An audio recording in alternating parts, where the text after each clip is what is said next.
दो चार दिन पहले 8 दिन पहले अमित शाह होम मिनिस्टर उन्होंने मेरे ऊपर अटैक किया। मेरे बारे में कुछ बातें कही गई। उन्होंने कहा कि देश के जितने भ्रष्टाचार है उनके सूबेदार शरद पवार। अजीब बात है, जो आदमी आज देश का होम मिनिस्टर है, होम मिनिस्टर ऐसा आदमी है कि जब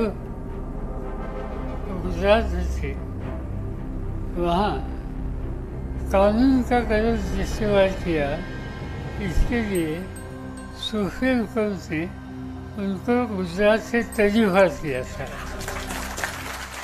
जो 4 महीने पहले 5 महीने पहले जब चुनाव की परिस्थिति थी कि देश के प्रधानमंत्री उनके साथी क्या बातें लोगों के सामने रखते थे, वो रखते थे कई ऐसी बातें रखते थे कि देश के हितों की रक्षा इसमें होती नहीं थी। कई उनके साथियों ने कई जगह पर, हेगड़े नाम का उनका साथी था, फादर उनका मेमोर, उन्होंने बंगलोर में कहा कि हमें 400 सीट चाहिए क्योंकि हमें परिवर्तन करना है संविधान में। इस संविधान में बदलाव करना हो तो नरेंद्र मोदी जी के हाथ में 400 से ज़्यादा सीट की आवश्यकता है। ये बात उन्होंने कही थी, उनके कई साथियों ने ऐसी की थी। और ये बात सीधी सामने उनकी तैयारी थी कि देश के संविधान जो बाबा साहब अम्बेडकर ने दी, इस देश के हर आदमी का अधिकार जिसमें था, इसमें परिवर्तन करना चाहते थे और इसीलिए उनको 400 सीट थी। ये स्थिति देश के लिए फायदेमंद नहीं थी और मुझे खुशी है कि इस देश की जनता ने ये संविधान की बदलाव लाने की बात की, जिन लोगों ने उनको सबक सिखाया, इसलिए ये हो गया। आज हम देखते हैं पार्लियामेंट से कई लोग जिनके हाथ में देश की हुकूमत है, उनकी सोच में बदलाव नहीं आया।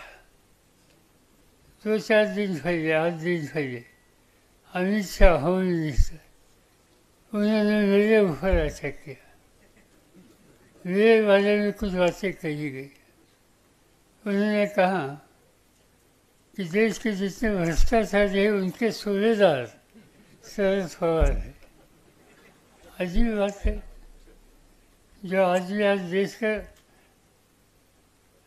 होम मिनिस्टर है, होम मिनिस्टर ऐसा आदमी है कि जब गुजरात में थे वहाँ कानून का गलत इस्तेमाल किया, इसके लिए सुप्रीम कोर्ट ने उनको गुजरात से तर्जीहात किया था।